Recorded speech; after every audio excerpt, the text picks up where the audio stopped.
صلی اللہ علیہ وسلم۔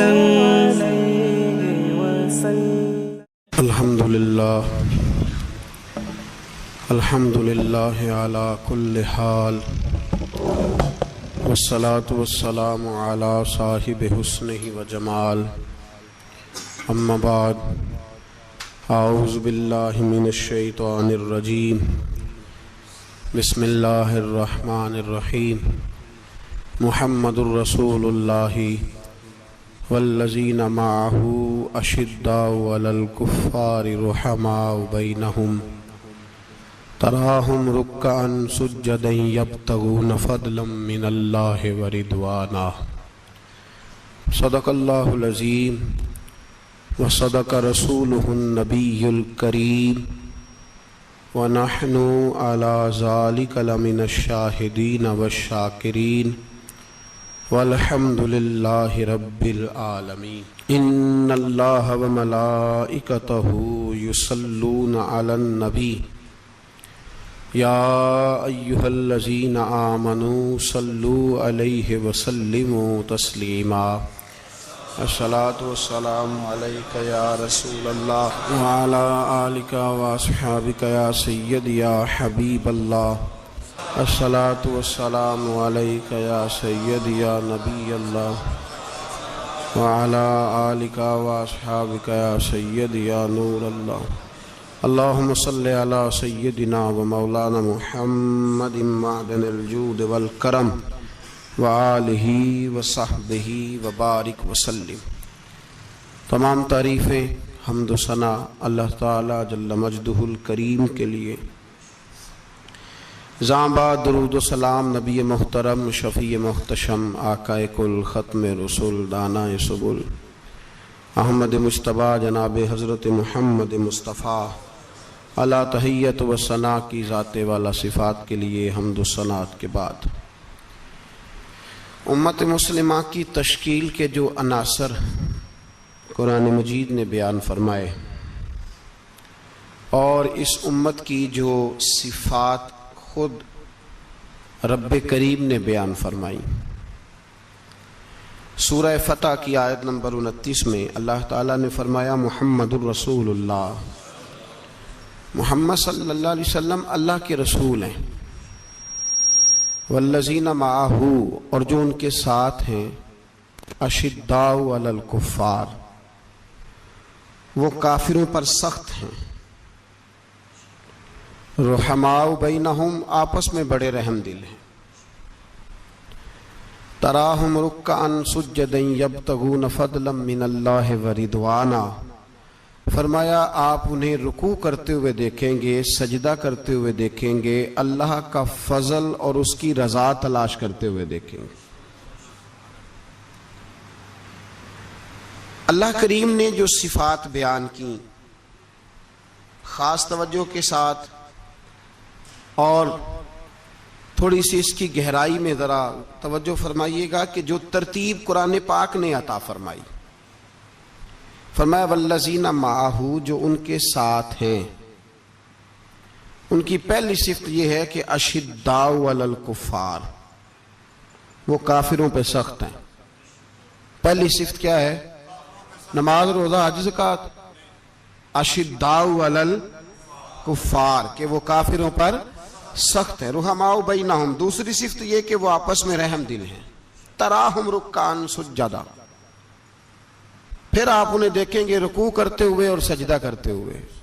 تو نماز کا ذکر تیسرے نمبر پہ آیا، رکوع سجود کا ذکر ایمان کے بعد جو پہلی بات ارشاد فرمائی وہ ہے اشداء علی الکفار کہ وہ کافروں پر سخت ہیں، کافروں پر وہ، یہ پہلی صفت ہے اہل ایمان کی۔ اعلیٰ حضرت فاضل بریلوی رحمت اللہ تعالی علیہ ہمیں سبق دیتے ہیں، فرماتے ہیں دشمن احمد پہ شدت کیجئے، دشمن احمد پہ اشداء علی الکفار، دشمن احمد پہ ہلکی پھلکی ان کے ساتھ نفرت نہیں، یہ قرآن مجید کا سبق ہے، دشمن احمد پہ شدت کیجئے، ملحدوں سے کیا مروت کیجئے، جو بے دین ہو جائے وہ مروت کے قابل ہمارا عجیب معاملہ ہے، وہ ہمارے بچے کاٹتے ہیں، ہم کہتے ہیں نہیں بات بیٹھ کے کرنی چاہیے. وہ ہمارے ٹکڑے کر رہا ہے، خون پی رہا ہے، ہم کہتے ہیں نہیں ٹیبل ٹاک کرنی چاہیے، ہم نے بات کی ہے، سفیر کو بلایا تھا. یہ کس قسم کی گفتگو ہے بھائی؟ وہ تیرا خون پی رہا ہے، تو جواب میں کہہ رہا ہے نہیں نہیں وہ ہم نے بات کی ہے اقوام متحدہ میں، کل پرسوں بیٹھیں گے آپس میں گفتگو کریں گے، صحیح ہو جائے گا مسئلہ. اشداء علی الکفار، اہل ایمان مومن کی پہلی صفت اللہ نے یہ بیان فرمائی کہ وہ کافروں پر وہ سخت ہے. پہلی صفت یہ من احب للہ و ابغض للہ و منع للہ و اعطى للہ فقد استکمل الایمان او کما قال صلی اللہ علیہ وسلم. حضور نے فرمایا اگر اللہ کی رضا کے لیے محبت کرنا ایمان کا حصہ ہے تو بغض رکھنا بھی ایمان کا حصہ ہے. اللہ کی رضا کے لیے بغض رکھنا بھی، یہ جو جذبہ ہے نا کفر کے خلاف جذبہ، یہ ایمان کی بنیاد ہے. لوگ کہتے ہیں اسلام محبت سکھاتا ہے، اسلام، بھائی کون کہتا ہے اسلام نفرت؟ اسلام سکھاتا ہی محبت ہے، اسلام سکھاتا ہی. لیکن میرے بھائی یہ تو بتلاؤ نا صاحب کہ وہ جو جڑی بوٹی فصل کے ساتھ اگاتی ہے اس کا رنگ ہرا نہیں ہوتا، وہ چہچہاتی لہلہاتی نہیں، کاٹتے کیوں ہو پکڑ کے اسے، دوائی ڈال کے مارتے کیوں ہو؟ اس لیے کہ باقی فصل کو تباہ نہ کرے، باقی فصل کو نقصان. کافر پر جب تو سختی کرتا ہے تو اس کا مطلب یہ ہوتا ہے کہ وہ پھر دوبارہ ظلم نہیں کرتا، وہ زیادتی. ہماری کافر کے حق میں نرمی ہے. سعودی گورنمنٹ کا مراسلہ آیا، انہوں نے کہا جناب ہمیں شکوہ ہے پاکستانی حاجیوں سے کہ حجنے جب جاتی ہیں تو یہ برقع نہیں پہنتی، نقاب نہیں اوڑھتی. یہ باقاعدہ مراسلہ ان کی وزارت حج نے پاکستانی، مجھے چونکہ موقع ملتا رہتا ہے حج ٹریننگ پہ جانے کا تو ہمیں وہ پڑھاتے ہیں، کہتے ہیں جی یہ آپ دیکھ لیں. باقاعدہ مراسلہ آیا، بڑی کھل کے بات کر رہا ہوں ذمہ داری سے. یہ جناب پاکستان کی جو بیبیاں یہاں حج کرنے آتی ہیں وہ بازاروں میں بغیر نقاب کے پھرتی ہیں، وہ کھجوریں خریدنے چاہتی ہیں تو بغیر نقاب کے، خوشبو لینے جاتی ہیں تو بغیر نقاب کے، لہذا انہیں پردہ کراؤ. اگر کوئی بی بی بغیر پردے کے آئی، چلے ایام حج میں تو احرام کی حالت میں تو ہم قبول کر لیں گے، لیکن اگر اس کے علاوہ آئی تو ہو سکتا ہے ڈیبورٹ کر دی جائے. باقاعدہ مراسلہ. عام غریب ملک کی، پاکستان کی، انڈونیشیا کی، سوڈان کی بی بی بغیر پردے کے نہیں جا سکتی، پر ٹرمپ کی بی بی بغیر پردے کے سعودی عرب جا سکتی ہے. ہوں تسی چپ کر گئے ہو نا، ویڈیو میری پہ بندی ہے تہاڈی نہیں، فکر نہ کریں، میں سچی بات کر رہا ہوں، سچی بات اور کھری کر رہا ہوں ذمہ داری سے.